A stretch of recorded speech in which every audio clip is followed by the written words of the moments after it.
Recently मेरे दादाजी मुझसे बोले, बेटा हमारी जिंदगी का सबसे बेस्ट समय हमारा बचपन होता है। ये बोलकर वो अपने डायपर में हगने लगे। तो मैंने इस बात पे थोड़ा गौर किया और मुझे पता चला कि यस, बचपन सच में बहुत रैंडम होता है। बचपन में एक बार साइकिल की चेन चढ़ाते समय मेरा हाथ आ गया, तो मैं भाग के अपने अपाहिज दोस्त को भी ले आया कि उसके भी हाथ आ जाए। बचपन में मुझे मेरी दादी का चरित्र सही नहीं लगता था, क्योंकि वो मुझे डेली नया तारा दिखा के बोलती थी वो तुम्हारे दादाजी है। बचपन में मैं थोड़ा भोला भी था, ऐसे फालतू किसी को उंगली नहीं करता था, वरना फिर मैं 9 तक ही गिन पाता था। एक तो तब कोई भी आके गिनती पूछ लेता था, और उंगली करते समय गिनना कितना मुश्किल होता है पता है। बचपन में मैं और मेरा भाई हमेशा WWE देख के लड़ते थे, क्योंकि माँ बाप की चाहते लड़ने लायक थी नहीं। एक तो मेरा छोटा भाई बचपन में बहुत शांत स्वभाव का था, बेचारा स्कूल में भी सीनियर से बुली होता था। हाँ, वो सीनियर मैं ही होता था। एक बार मुझसे बोलता, भैया डॉक्टर बनना मेरा सपना है। तो मैंने उसे नीट की बुक्स ला दी, तो अब वो उसका पूरा सपना बन गया। अब वो डॉक्टर गेम में भी बीमार ही बनता है, और बवासीर पीछे होती है। चिंटू, बुक्स नहीं पढ़ रहा है तू? एक बार बेचारा बिस्तर पे गिर के रोने लग गया, तो सब बोलने लग गए कुछ नहीं हुआ, चींटी मर गई, चींटी मर गई। मैं यहाँ सोच रहा हूँ फिर अभी तक हम चींटियों वाले बिस्तर पे क्यों सो रहे थे? हाँ, घर में सबकी पीठ पे ददोड़े हो रखे हैं। हाँ, ये नहीं गिरता तो हमें तो पता ही नहीं चलता बिस्तर पे चींटियां हैं। हम तो सोए जा रहे हैं चींटियों वाले बिस्तर पे। और स्कूल में जब भी ये छोटे भाई पैंट में हक देते हैं, तो बड़े भाई को क्यों बुलाया जाता है? पता है कितनी घनघोर बेइज्जती होती है पूरी क्लास के सामने, और बुलाते भी इतने सस्पेंस है, वो देख के बड़े भाई का हगना निकल जाता है। ऐसे 2 छोटे बच्चे स्लो मोशन में भाग के आ रहे हैं। हाँ, वो उनकी नॉर्मल स्पीड है।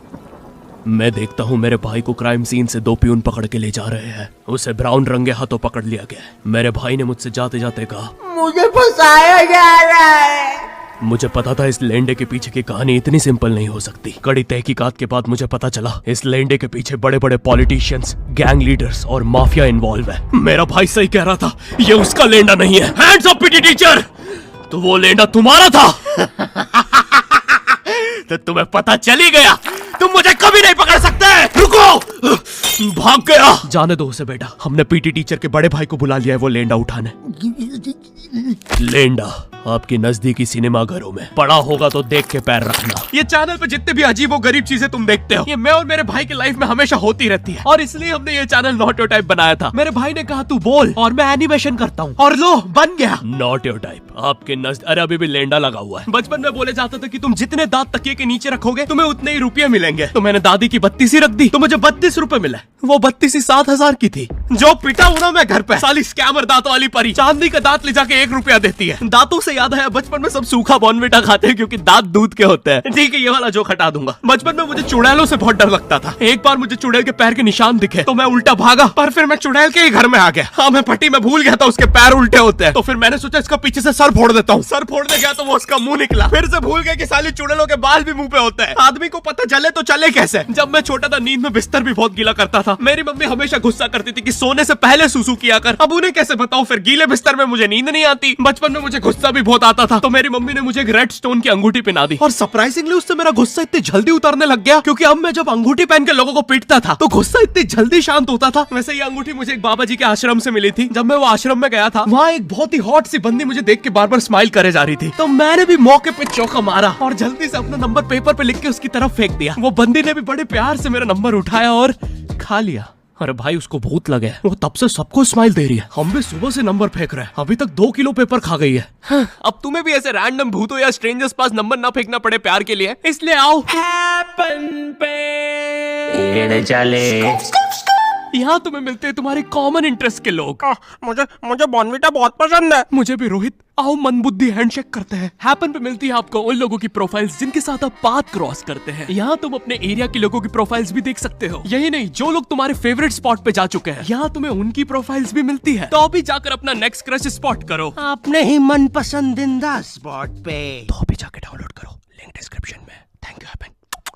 बचपन में मेरी मम्मी हमेशा बोलती रहती थी कि बाहर जाके खेलो। अब बाहर मेरे मोहल्ले के बच्चे भाई वो ऐसे अजीब अजीब से गेम्स खेलते थे। कहीं ड्रैगन फ्लाई में रस्सी बांध के उसको पेट बना लिया है, कहीं नंगे भाग रहे टायर के पीछे लकड़ी मारते मारते। मेरी मम्मी को उन पे दया आ रही है कि बेचारे गरीब बच्चे किसी भी चीज से खेल लेते हैं, फिर हमारी कार पलट जाती है। हाँ, वो टायर हमारी कार का था। और मुझे एक बात बताओ, चक्के से खेलने पे वो गरीब कैसे कंसिडर हो रहे हैं? क्या पता उनने कार खरीद के चक्का निकाला हो, क्या पता लैम्बोर्गिनी के चक्के से खेल रहे हो। नहीं, तुम्हें कैसे पता चल रहा है वो गरीब है या अमीर? और एक चक्के से इतनी सारी एक्टिविटी करेंगे ये लोग। कभी चक्के में रस्सी बांध के झूला बना दिया, कभी झूले से फिका के खुद को लूला बना दिया, कभी लूले पे झूला बांधकर हुला हू बना दिया। ये इतने हरामी बच्चे थे, इनके साथ कोई भी घर घर नहीं खेलता था, क्योंकि घर ये जुए में लगा के हार जाते हैं। ये वो बच्चे जिन्हें तुम रिमोट कंट्रोल कार भी दोगे तो उसकी मोटर निकाल के पंखा बनाएंगे। एक बार इन्होंने रिमोट कंट्रोल रिमोट बनाया था। तुम अगर इस रिमोट पे बटन दबाओगे तो इस रिमोट पे बटन दबेगी, बस।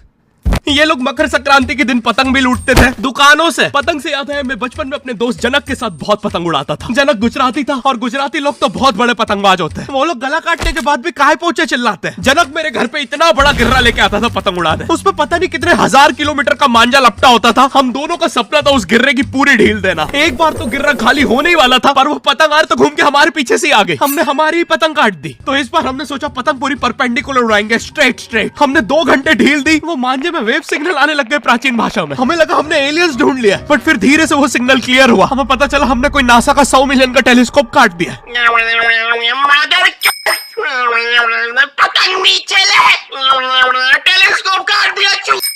नासा का टेलीस्कोप जैसे ही नीचे गिरा बच्चों से पहले इसरो ने लूट लिया। बहुत वियर्ड था, इतने सारे बुड्ढे छत कूद के भाग रहे थे। एक तो जनक के मांझे में इतनी सारी गठाने होती थी, वो मांझा इतना भारी हो जाता था। हम चौथे माले से पतंग उड़ा रहे, वो दूसरे माले पे उड़ रही है। बचपन में बोला जाता है किसी भी स्ट्रेंजर से बात नहीं करते, तो फिर मैं इशारे करता था। तो फिर दादी मेरे चरित्र पे सवाल उठाती थी। दादी से याद है पुराने जमाने में एंटरटेनमेंट के लिए कुछ होता नहीं था, तो लोग 7-7, 8-8 बच्चे पैदा कर लेते थे ताकि उन्हें जायदाद पे लड़ता देख मजे ले सके। मेरे पापा के 5 भाई और 4 बहनें हैं, टोटल 9 बच्चे। मेरी दादी ने जिंदगी के 9 साल बस बच्चे दिए। दादी ने 9 साल तक पेट में इतनी लातें खाई है, उनके अंदर से एब्स आ गए थे। मेरी दादी लिटरली अंदर से टूट चुकी थी। उनका इतनी बार ऑपरेशन हो रखा है, उनको डॉक्टर ने टाकों की जगह चेन लगा दी थी। भाई आज के जमाने में तो इतने बच्चे कोई पैदा नहीं करता, उल्टा अबॉर्शन करवा लेते हैं। और यस मैं अबॉर्शन बोलूंगा क्योंकि मुझे जेल नहीं जाना। एक तो इंडिया में भी अबॉर्शन करवाना लीगल है, लेकिन बच्चे का जेंडर जानना इलीगल है। मतलब तुम मार तो सकते हो लेकिन किसे मार रहे हो ये पता नहीं कर सकते। तो देखो अब रिस्क कितना बढ़ गया है। क्या पता अंदर शेर बैठा हो या कोई बड़ा गैंगस्टर, क्योंकि तुम्हें तो पता नहीं है तुम किसकी सुपारी दे रहे हो। क्या पता वो अंदर बंदे लेके बैठा हो। बचपन में सबके मम्मी पापा डराते हैं मस्ती मत करो वरना बोर्डिंग स्कूल भेज देंगे। और मुझे बोर्डिंग स्कूल से इसलिए डर नहीं लगता था कि मैं वहां जाके अपनी फैमिली से दूर हो जाऊंगा। मुझे बोर्डिंग स्कूल से इसलिए डर लगता था क्योंकि वहां पे वो बड़े दांतों वाला ईशान अवस्थी होता है। मैंने पहली बार जब तारे जमीन का ट्रेलर देखा था तो उसमें वो पागल बच्चे ने आतंक मचा रखा था। फिर मैंने मूवी का नाम पढ़ा तारे जमीन पे। मुझे लगा बिछाए होंगे इस पागल को पकड़ने के लिए, शॉक वॉक देना होगा तारों से। इसके तो दांत भी इतने बड़े हैं, सारी तारे काट देता होगा। मुझे ट्रेलर देख के लगा कोई एक्शन मूवी है, आमिर खान जोकर बना हुआ है। मुझे लगा यही तारों का जाल बना के पकड़ेगा पागल को। हाँ ट्रेलर देख के तुम्हें क्या ही समझ में आएगा। एक शॉट में आमिर खान बोल रहा है आपके बच्चे को डिसलेक्सिया है, फिर अगले ही शॉट में जोकर बन के बड़ा मछलियां उड़ती क्यों नहीं। फिर मुझे लगा ये शायद अपने माँ बाप को बोल रहा था। और दया तो मुझे उस लंगड़े बच्चे पे आती है जिसके बगल में ईशान अवस्थी को बिठा दिया था। वो बेचारा उठ के भाग भी नहीं सकता। और मैंने तो सुना था बोर्डिंग स्कूल में बस नॉटी बच्चे जाते हैं, तो फिर इस बेचारे गाय से बच्चे को क्यों यहाँ भेज के रखा है। कोई ऐसा तो नहीं इसके पहले पैर थे और ये बहुत मस्ती करता था तो माँ बाप ने पैर तोड़ के इधर भेज दिया। बस भाई मेरा हो गया है आज का। अगर तुम्हें वीडियो पसंद आई तो यार लाइक मारो।